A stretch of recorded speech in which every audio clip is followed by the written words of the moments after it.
فیسبوک روزه ماتېږي ځوانانو واورئ په ګوګل کتو باندې روزه ماتېږي په یوټیوب کتو باندې روزه ماتېږي ملګرو د دې مولانا صاحب دا پوره بیان د شریکو ما وای چې په فیسبوک ګوګل او نور هم ډیر د شیونه یاد کړی دی چې په هغې باندې روزه چې کوم دی ماتېږي که نه خو روزه را روانه ده نو دا پیغام به د ټولو مسلمانانو سره شریکوئ چې نوی نسل چې کوم دی د دې شیانو نه ځان وساتي او بل اکثر موږ په اذان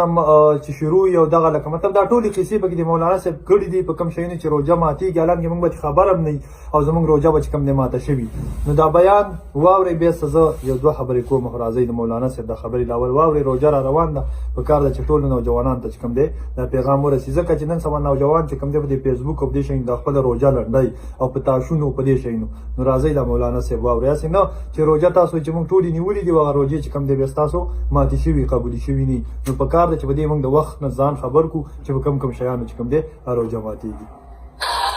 په ګوګل کتو باندې روزه ماتېږي په یوټیوب کتو باندې روزه ماتېږي په ټاچ کولو باندې روزه ماتېږي په چکې کولو روزه ماتېږي په ریموټ کولو روزه ماتېږي دا علما ناست خو ته روزه نیول غواړې د لاسو روزه ده د ژبې روزه ده د سترګو روزه ده ولې غلط استعمالوې یو د اخص الخواص روزه ده چې د پښمني غم به نه کوې د روژه ماتي غم به نه کوې بس کښېنه الله به درته راوړي روژې به نیسو که نه به نیسو صحیح روژې به نیسو خو یو خبره یاد وساتئ تاسو به یو غلطۍ کې مبتلا یې ابشر زمونږ نوجوانان چې د سهار اذان شروع شي یو بس کي دا اذان یې نه ختم کړی شیخ صاحب دا اذان خو سبا په ټیم کې کېږي که نه چې سبا شروع شو اذان شروع شو ته چې اوس اوبس کښې روژه دې ختمه شوه د اذان باندې به روژه نه ماتوئ په اذان باندې به نه روژه نیسئ په ټیم باندې به روژه ماتوئ په ټیم به ماتوئ بندوئ ټیم ته به وګورئ مثلا په باندې په درې په باندې په څلور چې کوم ټیم وي په هغې باندې روژه ماتېږي 15 منټه مخکې په 10 منټه مخکې ټوتپیس وکړه پوره کنګال کا باس نیت وکړه بسم الله ووایه روژه ونیسي دغه ترتیب سره به روژې نیسي او د شپې به یې تراویح کوي پکې تراویح ځان له سنت ختم کول پکې ځان له سنت ښه ملګرو څنګه چې تاسو د مولانا صاحب دا خبرې واورېدلې چې ګوره موږ اکثر داسې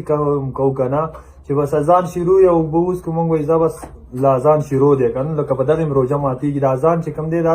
د دې لپاره نه دی چې ته په دې روژه بنده که یا یې ماته که په دې باندې اذان د خپل ټیم لکه مطلب د ماښام داخلېدو دپاره دی یا د سهار داخلېدو دپاره دی نو چې کوم ټیم درته علما وښیي یا په ټان ټیبل نقشه کې چې کوم ټیم ورکړی په هغې باندې روژه نیول پکار دي بل اکثر ځوانان چې کوم دی په فیسبوک کې په لډو تاشونو په دې شیانو باندې روژه لنډوي نو مولانا صاحب نو تاسو واورېده چې وروره په دغې باندې چې کوم دی روژه ماتېږي د هغې وجه دا ده چې فیسبوک تاسو که وګورئ نو ټیک د ښه شیان به پکې ډېري خو 10% به پکې تاسو له ښه راځي 90% پکې غلط شیونه راځي لکه مطلب داسې تصویران د زنانو یا لغړې ویډیوګانې خوا دې خوا تاسو ټول ښه پوهېږئ که نه نو په دغه شیانو روژه ماتېږي په کار ده چې په روژه کې د موبایل نه بلکل موږ استعفا ورکړو صحیح ده